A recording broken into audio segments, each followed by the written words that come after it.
Let's talk golf balls.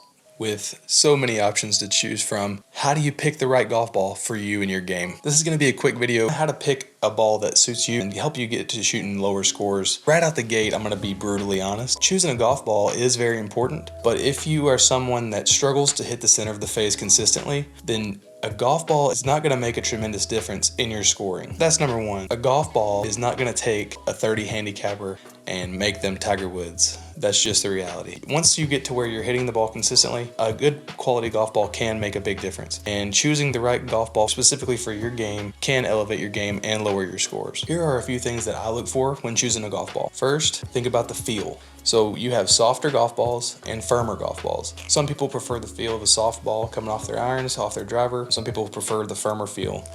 Typically, if you have a slower club head speed, say under 90 miles per hour with the driver, then you would probably benefit from a softer feeling golf ball. And someone that swings pretty fast, over 100 miles an hour, would probably benefit from a firmer feeling golf ball. If you swing over 100 miles per hour, a really soft ball might feel like a sponge when you hit it. If you have a slower swing speed and you hit a firmer golf ball, it will feel like a rock. So take that into consideration. So feel is a very important thing. Another thing to think about is distance. If you're trying to add distance and you have a little bit slower club head speed, a softer ball will allow you to get a little bit more distance than a firmer golf ball. Someone that swings really hard would actually probably get more distance with a firm golf ball because it has less spin. And that leads us to the next thing, which is spin control. So if you're looking to add a little bit of spin, more spin around the greens, you want a ball to check a lot, a little bit more zip on a ball, you'll prefer a softer feeling ball. If you already put a ton of spin, if you have problems with hitting wedges and then balls zipping off the green, you will probably prefer a firmer feeling golf ball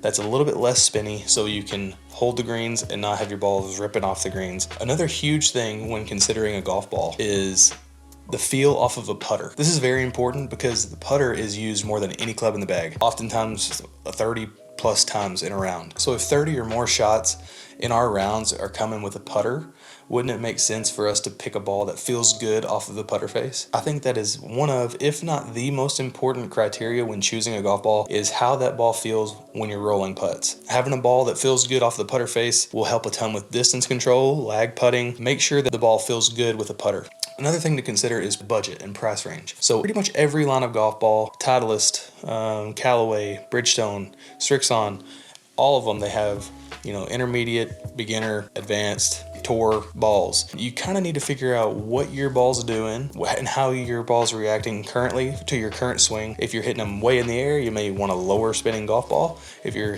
struggling to get the ball up, you may want a higher spinning golf ball that's a little bit easier to launch in the air. When it comes to budget, I would say I wouldn't recommend spending $50 for Pro V1s if you are out there hacking the ball all over the place, shooting 120s. Now listen, if you want to play the Pro V1s, go for it. That's awesome. If you got the money to spend, do it. But there's really no point, if you're not breaking 100, there's no point in playing a Titleist Pro V1 or Pro V1X. There are a ton of reasonable priced options for golf balls that are still very good. So I'm around a 3 handicap right now. I've shot anywhere from even par to a 90. Last year, I played probably 30 to 40 rounds of golf. I played with several different types of balls. Played with Callaway Chrome Softs, Titleist Pro V1s, Bridgestones, Tour RBs, Srixon Z-Stars, TaylorMade TP5s, TaylorMade TP5Xs. When you get to the top of the line of each brand, they're very similar. What's most important is you pick a ball that feels good to you. It's all about feel. I mean, it really is. It's what it comes down to with a golf ball. You want one that performs the way you want it to as far as trajectory, launch, and you'll get that, but what's most important is that you like the feel of the ball off of the club and off of your putter, and that will give you the most confidence over that golf ball when you're playing in a round and help you lower your scores. Now, the ball that I personally play is the Vice Pro Plus. They are a really good option for getting close to that Titleist Pro V quality, but at a reasonable price. So they do where you buy 5 dozen and you get them for practically half the price of what a Pro V1 would be.